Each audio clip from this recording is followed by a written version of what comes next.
Assalamualaikum warahmatullahi wabarakatuh, teman. Kita berjumpa lagi di channel YouTube Mang Dana Tukang Buku. Sekarang kita akan masuki part ke-22 dari novel yang berjudul Istri 100 Kilogram, karya Ilyaswan. Sekarang cerita dituturkan dari sudut pandang Ayu. Setelah kejadian tadi pagi, aku tidak diperbolehkan pulang sama papa dan mama. Mereka menyuruhku untuk tinggal kembali sama mereka. Dan aku rasa juga harus begitu. Karena aku takut Mas Adam akan bertindak bodoh. Karena aku yakin sekarang pikirnya sedang kalut. Tadi pagi saja saat dia pulang dari sini, Mas Adam menyerahkan kunci mobil kesayangannya pada papa. Bukan cuma itu, Mas Adam juga dipecat dari jabatannya sebagai direktur di perusahaan papa. Kata mama tadi, papa juga menarik semua saham di perusahaan orang tuanya Mas Adam. Sebenarnya bukan ini tujuanku menikah dengan Mas Adam. Aku menikah dengannya karena aku ingin dia tahu jika akulah Lady Rose yang sebenarnya. Tapi keadaan berbalik saat Mas Adam memperlakukan aku semena-mena. Aku tidak menyangka ternyata sifat Mas Adam seperti itu. Niat untuk mengungkapkan yang sebenarnya juga aku urungkan karena ternyata Mas Adam tidak bisa menerima fisikku. Tapi aku tidak menyerah begitu saja. Aku diet dan menurunkan berat badan agar Mas Adam menyukaiku. Tapi ternyata aku salah. Maka dari itu aku memutuskan untuk menyimpan rahasia itu sendiri. Sekarang disinilah aku berada. Kamar yang pernah aku tempati sebelum menikah dengan Mas Adam. Tidak ada yang berubah. Semuanya masih sama. Mama merawatnya dengan baik. Deret, kamu udah minum obatnya? Satu pesan dari Danis. Dia menanyakan apakah aku sudah minum obat apa belum. Dia memang memberikan aku obat diet herbal yang dia racik sendiri juga beberapa ahli obat. Jadi katanya ini aman untuk kukonsumsi. Tidak ada efek samping. Hanya saja aku harus banyak minum air putih dan mengkonsumsi sayur agar seratku terpenuhi. Belum, aku lupa. Balasku, aku memang lupa kalau malam ini aku belum minum obat. Aku segera bangun dan menuju ke dapur untuk mengambil air. Setelah selesai, aku pun kembali ke kamar. Minum sekarang ya. Sudah ada satu pesan lagi dari Danis yang membuatku tersenyum sendiri. Dia begitu perhatian. Mungkinkah perhatian ini dia tunjukkan ke semua pasiennya yang lain? Sudah Pak Bos. Balasku disertai emotikon senyum. Aku harus istirahat. Karena besok aku butuh banyak tenaga untuk pengadilan. Ya, besok aku akan menggugat cerai Mas Adam. Karena dari pihak Mas Adam tidak mau menceraikanku tanpa pembagian harta warisan. Harta apanya? Dia saja selama ini hidup menumpang. Kamu udah siapkan semuanya, yuk? Tanya mama padaku saat kami sedang sarapan pagi ini. Belum mah, kan semua berkas ada di rumah sana. Aku harus pulang dulu ke sana buat ngambil buku nikah dan beberapa berkas lainnya, jawabku. Ya udah, kamu ke sana sendirian gak apa-apa ya. Mama harus jumpa sama pengacara yang bakalan ngurus perceraian kamu juga. Nanti mama tunggu di kantor aja, ucap mama menjelaskan. Tapi kamu hati-hati di sana. Papa takut Adam nekat lagi. Seru papa mengingatkan aku. Tenang aja pak, di sana kan masih ada Mang Maman dan Mbok Darmi, jawabku. Sampai kapanpun kamu cuma sarapan telur rebus sama pisang gini? Tanya mama saat melihatku sedang mengupas kulit telur. Sampai berat badanku ideal, mah. Kamu udah cantik kok, puji papa sambil menoel hidungku. Cantik, tapi belum cantik banget kan, protesku. Yang cantik banget itu mama kamu, jawab papa lagi yang membuat kami semua tertawa. Bahagia sekali mama memiliki papa yang tulus mencintai apa adanya. Memang benar kata pepatah, sebaiknya perempuan memang menikah dengan orang yang mencintainya, bukan dengan orang yang dicintainya. Karena kita perempuan akan jatuh cinta pada kenyamanan bukan pada ketampanan. Jangan melamun, nanti juga suatu saat kamu pasti bisa menemukan laki-laki yang benar-benar tulus mencintai kamu sayang. Mama memberikan aku nasihat seakan dia tahu isi hatiku kini. Aku hanya bisa tersenyum sambil menganggukkan kepala tanda setuju dengan pendapat mama barusan. Assalamualaikum, ucapku saat baru sampai di pintu rumah. Tapi aku tidak bisa masuk karena pintunya terkunci. Mbok Darmi, aku berteriak memanggil nama Mbok Darmi. Tapi sama sekali tidak ada sahutan dari dalam. Aneh, mana sih Mang Maman juga gak ada di depan?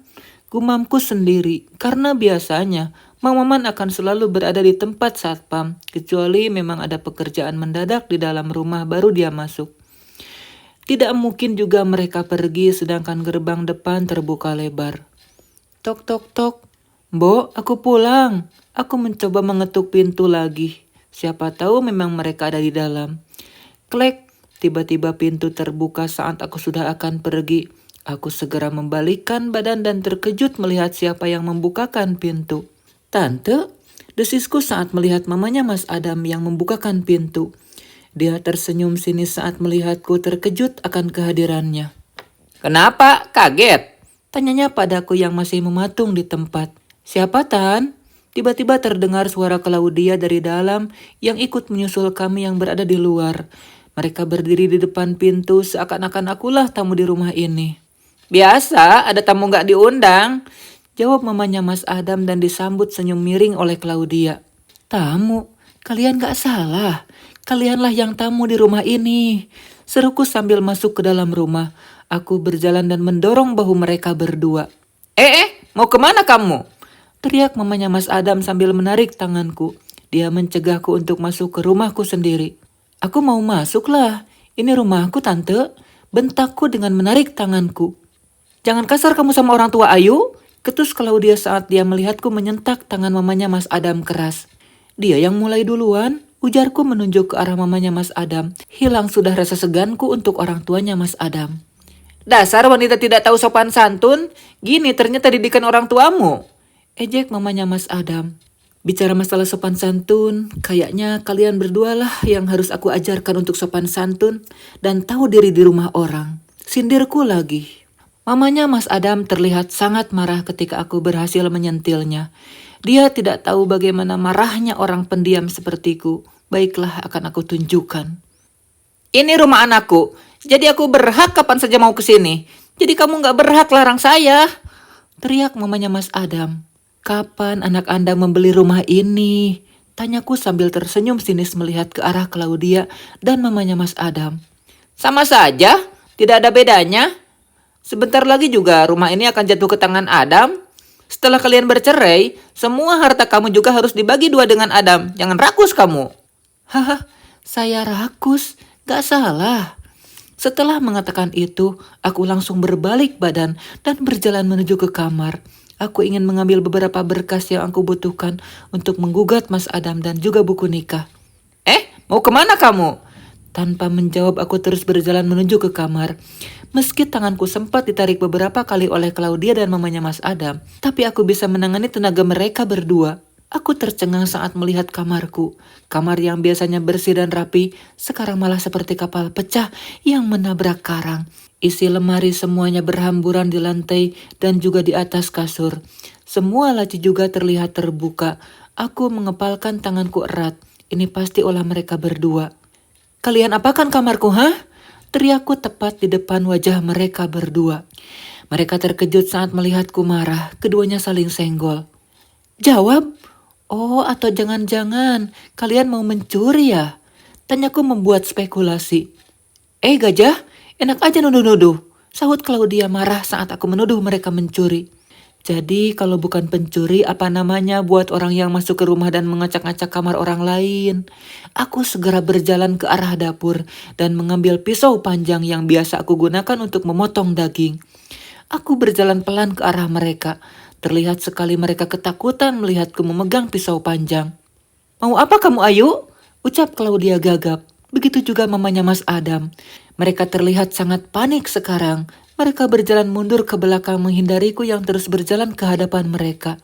Aku mau memberikan pelajaran pada pencuri di rumahku. Tenang Ayu, aku kesini karena diajak Tante Rita, ucap Claudia gagap. Kamu kok nyalahin Tante sih? Bukannya kamu juga setuju tadi sama ide Tante? Sanggah mamanya Mas Adam kesal.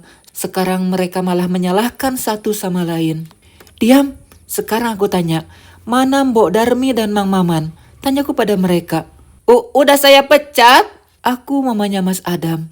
Dipecat?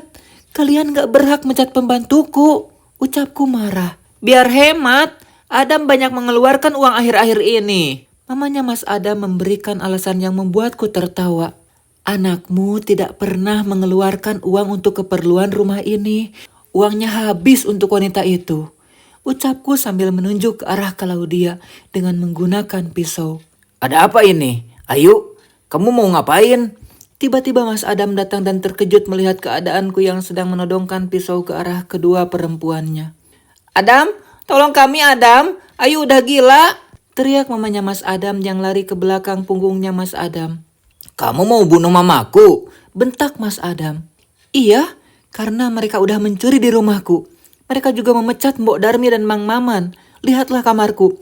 Sudah seperti kapal pecah. Jelasku. Betul itu, Mah? Tanya Mas Adam yang kini pandangannya melihat ke arah mamanya. Hartanya Ayu juga kan hartanya kamu. Yang berarti juga hartanya Mama. Gumam mamanya Mas Adam yang membuatku tertawa sinis. Mas Adam hanya bisa mengacak rambutnya frustrasi. Sekarang, kembalikan apa saja yang udah kalian ambil. Tegas Mas Adam pada mereka berdua. Kok kamu malah belain dia sih, Mas? Rengek Claudia sok manja.